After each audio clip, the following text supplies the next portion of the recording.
Ladies and gentlemen, on behalf of the people of Kenya, the people of your founder, Dennis Akumu, I welcome you all to our country. And indeed state that I am delighted to join you for this auspicious occasion of your 42nd session of the Organization of African Trade Union Unity General Council meeting that we are very proud to host here in Nairobi, Kenya. Indeed, I've been informed that we have very good attendance drawn from this organization's 73 affiliates representing all 54 African countries. And I believe that this indeed is truly a Pan-African organization. An organization that is also an embodiment of what is possible within Africa, our African tradition of coming together in unity, so as to deliver positive change for all our people. This organization is unique in that it is the only union of unions of unions.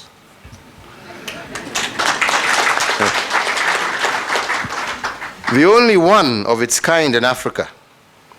And I note with satisfaction the aims and objectives of this body go beyond the usual narrow focus on only the interest of its membership, but rather encompasses wider and more noble goals, such as promoting the economic independence as well as the prosperity of Africa.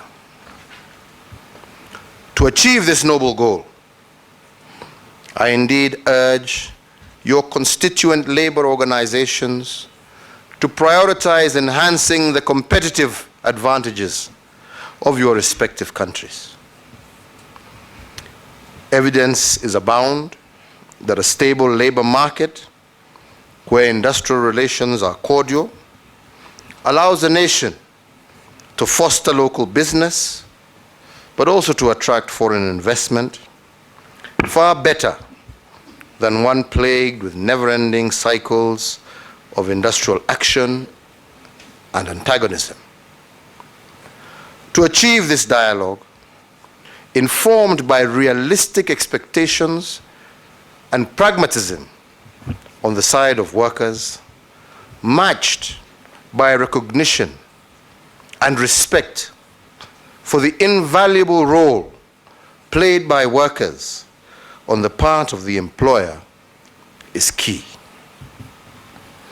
That balance can and must be struck so that labor unions are better positioned to address the emerging challenges of the 21st century.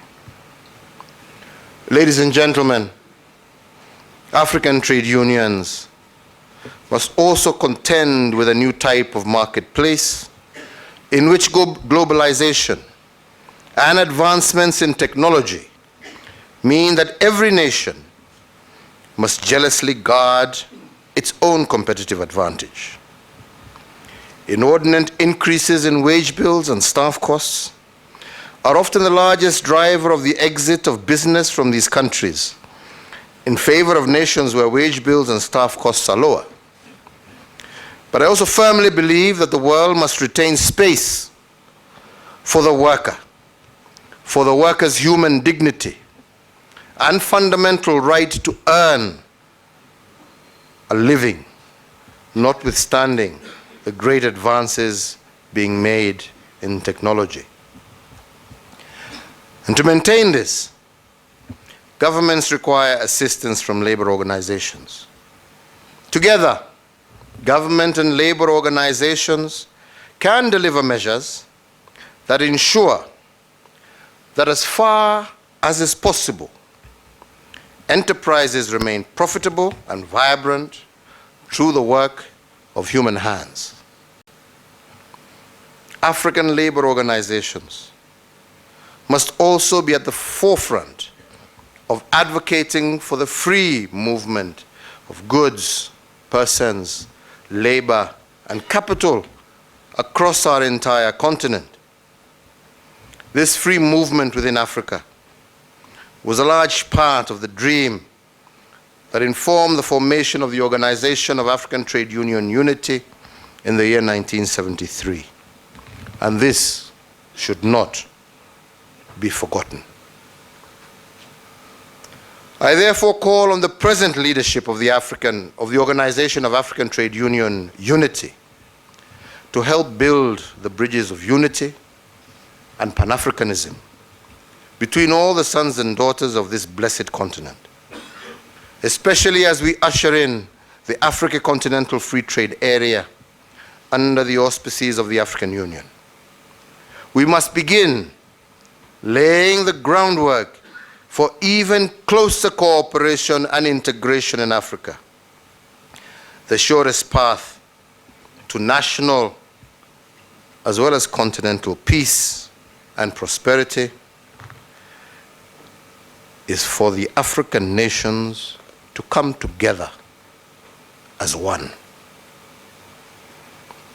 On the regional stage, my administration has led by example in terms of promoting the free movement of goods, persons, labor, and capital in the East African region and in Africa. In terms of labor, we eliminated work barriers with respect to our East African brothers and sisters who may wish to work in Kenya.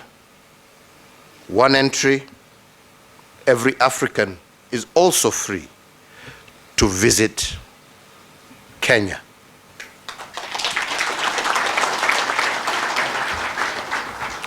Ladies and gentlemen, the people of Kenya understand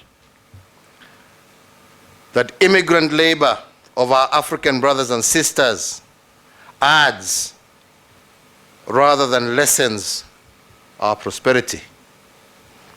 The people of Kenya understand that the businesses and investments of our African brothers and sisters within our borders adds vibrance and vitality to our economy, while at the same time increasing opportunities for Kenyans to economically advance themselves.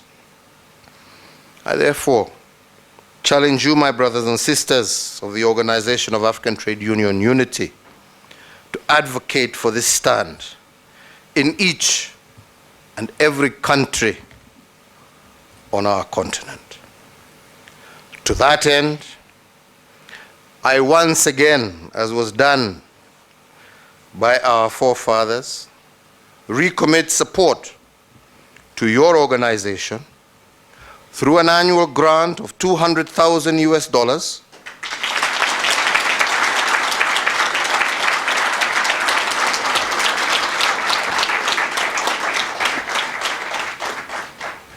to advance this great agenda.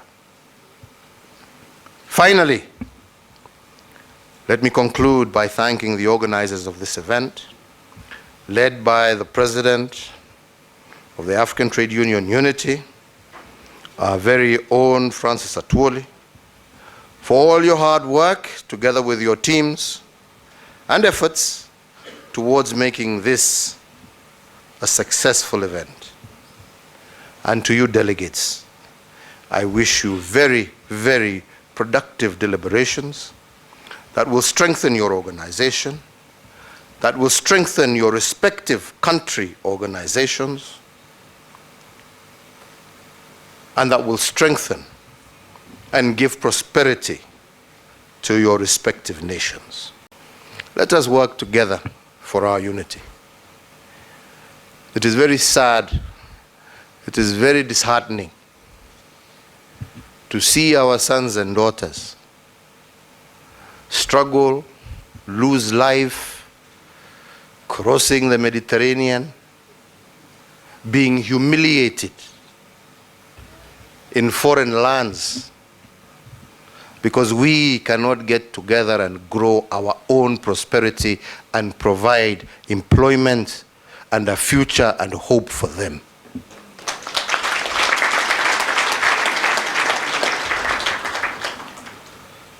I truly believe that Kenya does not have the answer, but I do believe that together with our African brothers and sisters, we can find the answer and the solutions if we come together. We are not each other's enemy. We must learn that our solidarity, our collaboration is our prosperity and is our future. And that starts first and foremost with the African worker. With those few remarks, it is my pleasure to declare your meeting open and to wish you every success in your deliberation. Thank you.